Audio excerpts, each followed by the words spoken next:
By the Way talk show. Our first guest tonight is a 19th century philosopher called Soren Kierkegaard. Please welcome him onto the stage. Welcome, Kierkegaard. Thank you. Oh, thank you so much. Everyone is so eager to find out all about you. Why don't you tell us first when you were born? I was born May 5th, 1813. Wow, that is impressive. Tell us about your family. I was the 7th child. I was the baby, and It's okay. Everyone gets a little nervous. I'm nervous.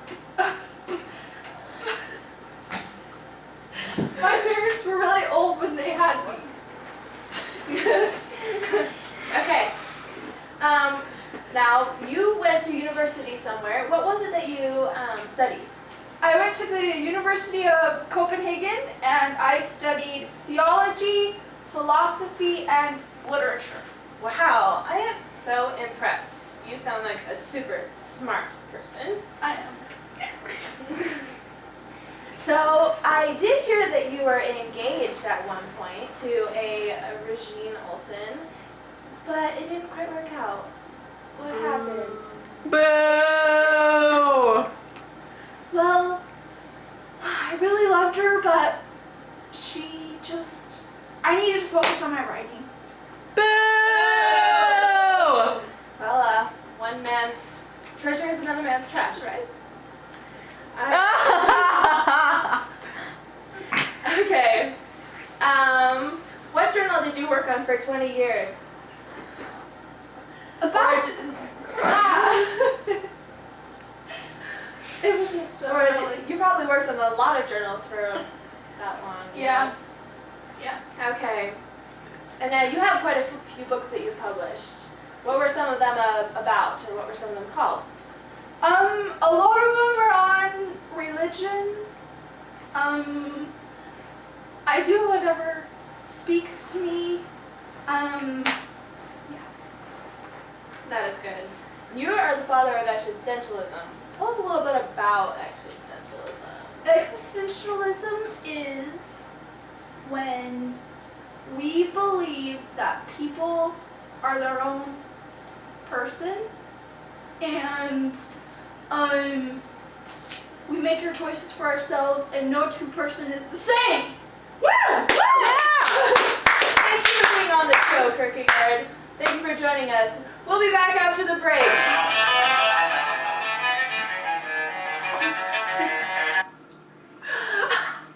Welcome back to the show, everyone. We are so happy to have Kierkegaard with us. He is going to share with us a little bit about his books. Let's start with the concept of irony. What is that one about? All right. Well, the concept of irony was my first major book, and it was published in 1841.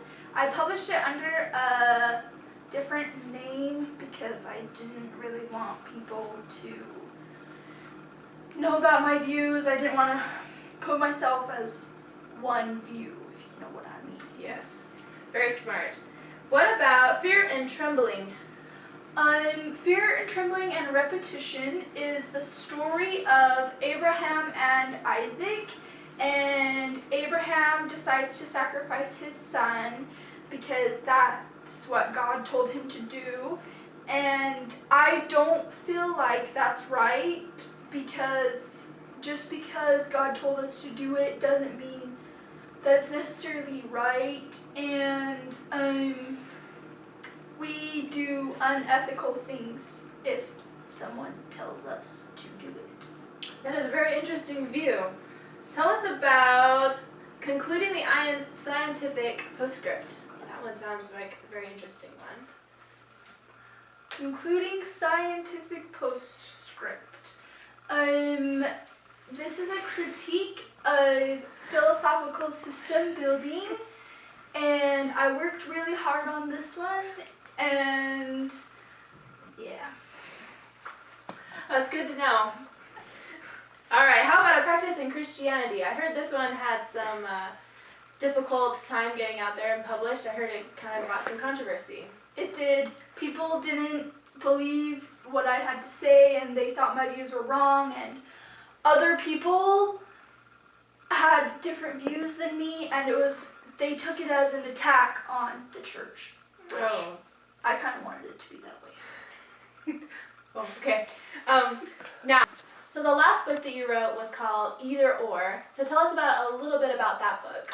I wrote about the aesthetic and the ethical ways of life, and it talked about the ethical way of life once understands that a aesthetic life leads to angst and eventually despair.